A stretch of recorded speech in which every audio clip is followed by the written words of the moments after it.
మనకు అన్ని అనుకూలంగా ఉన్నప్పుడు మన భక్తి, మన విశ్వాస, మన ప్రార్థన, మన పరిచర్య, మన ఈవులు, మన ప్రవర్తన అన్ని దేవునికి అనుకూలంగా ఉన్నప్పుడు మాత్రమే కాకుండా దేవుని ప్రేమ తెలుసో తెలియకో దేవుణ్ణి అపార్థం చేసుకున్నప్పుడు, దేవునికి విరోధముగా మాట్లాడినప్పుడు, దేవునికి వ్యతిరేకంగా మాట్లాడినప్పుడు, దేవునికి లోబడకుండా జీవించినప్పుడు, దేవునికి మనము ఆయా సమయ సందర్భాలలో దేవునికి వ్యతిరేకంగా సనిగి గొనిగి వ్యతిరేకంగా మనము ప్రవర్తించినప్పుడు కూడా దేవుని ప్రేమ ఎలాంటిదంటే దూరము కాకుండా మనతో ఉండేది. గట్టిగా చప్పట్లు కొట్టండి.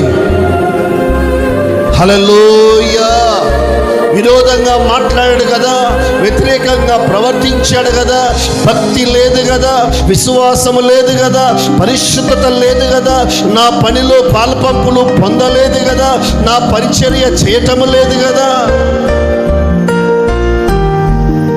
విశ్వాసములో బలహీనుడు అయ్యాడు కదా, పడిపోయాడు కదా, బలహీనుడు అయ్యాడు కదా అని యేసుక్రీస్తు ప్రభుల వారి ప్రేమ దూరము అయ్యేది కాదు. హల్లెలూయా. ఎందుకంటే యేసు ప్రభుల వారి ప్రేమ ఎలాంటిదంటే మనము ప్రేమించకపోయినా ప్రేమించేది యేసు ప్రేమ. చప్పట్లు కొట్టండి. హల్లెలూయా.